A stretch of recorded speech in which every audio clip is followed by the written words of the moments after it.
히브리서 13장 2절 3절까지 보겠습니다. 2절 3절까지요. 너희는 그 손님을 대접하기를 소홀히 하지 않도록 하라. 왜냐하면 그들은 부지 중에 하나님의 사자를 손님으로 받아들였기 때문이다. 자, 지금 실천하는 것에 대해서 말하고 있는 거예요. 사랑을 실천하는 것.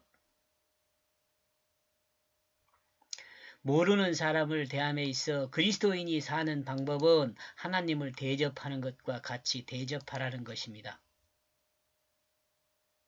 아브라함이 이와 같은 삶을 살았는데 곧 하나님의 사자를 대접하게 되었습니다. 그리고 하나님의 사자를 통해 조카 롯이 살고 있는 소돔과 고모라의 미래를 알게 되었습니다. 또한 자신의 미래를 통해 하나님이 역사할 원대한 계획을 듣게 되었습니다. 인간의 힘으로 불가능한 가운데 하나님의 전지전능하신 하나님의 역사하심을 삶을 통해 분명하게 경험하게 됩니다. 이렇게 경험하는 것은 뭐예요? 모르는 사람을 대함에 있어 그리스도인이 사는 방법은 하나님을 대하는 것과 같이 대하라는 것이죠. 이 하나님을 대하는 것과 같이 대하면 이런 역사를 분명하게 경험하게 된다는 것입니다. 사실 하나님은 사람을 통해 하나님의 역사를 진행하는 경우가 대부분이죠. 초자연적인 이적을 통하기도 합니다. 사람의 머리로 상상할 수 없는 일이 일어나기도 합니다. 지진이나 홍수나 기후변화를 통해 사람의 힘으로 도저히 적응할 수 없는 일이 일어나기도 합니다. 이러므로 우리는 분명한 것을 알고 있어야 합니다. 우리 자신도 하나님의 역사 앞에 있는 사람이라는 사실을 알아야 합니다. 하나님은 우리를 사용할 수도 있고 사용하지 않을 수도 있어요. 기왕이면 하나님의 역사에 사용되어지는 나와 여러분이 되었으면 좋겠습니다.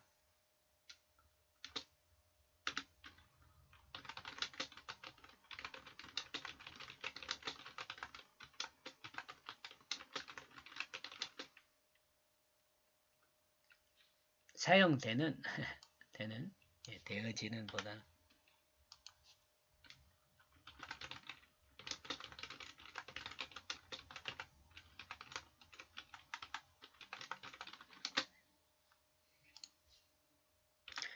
제가 이렇게 사용되어지는 이런 단어를 자주 쓴 이유는요. 그 원문을 해석하는 과정에서 그 수동형, 능동형 그리고 이런 것들을 표현하다 보니까 그렇게 되더라고요. 사용되어지는 수동형이잖아요. 그러니까 하나님 역사에 하나님에 의해서 우리는 사용되는 사람이 되어야 한다. 이런 말을 사용되어지는 이렇게까지 꼭 그렇게 끌고 갔더라고요. 그제 해석한 그 성경 내용을 보면 그런 것들을 많이 볼 수가 있습니다. 제 글에서요.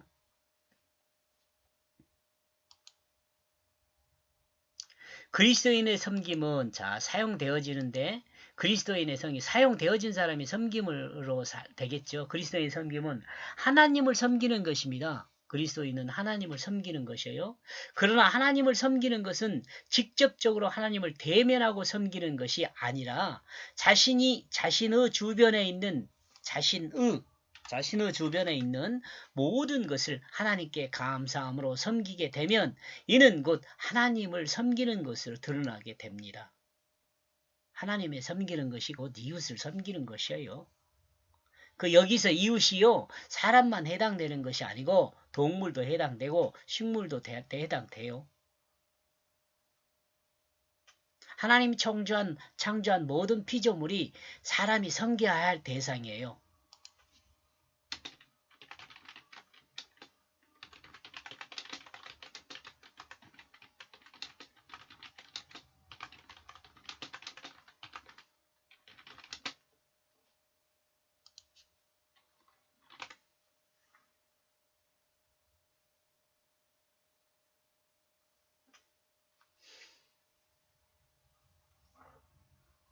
그러니까 구원받아서 새롭게 거듭난 사람은 이 일을 행하게 됩니다.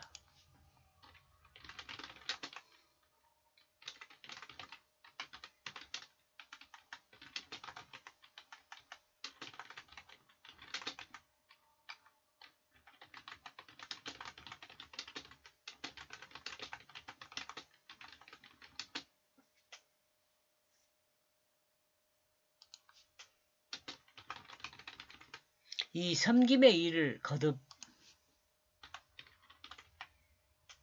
이 섬김의 일을 행하게 돼요. 우리가 이와 같이 섬기는 이유는 우리 또한 하나님의 온전한 섬김을 받았기 때문에 그렇습니다. 그러므로 하나님은 다음과 같이 말씀하고 있습니다. 결론적으로 아까 말한 대로 뭐예요? 하나님 실천하게 되면 섬기는 것이 되는 거예요. 섬기는 자가 되는 거예요.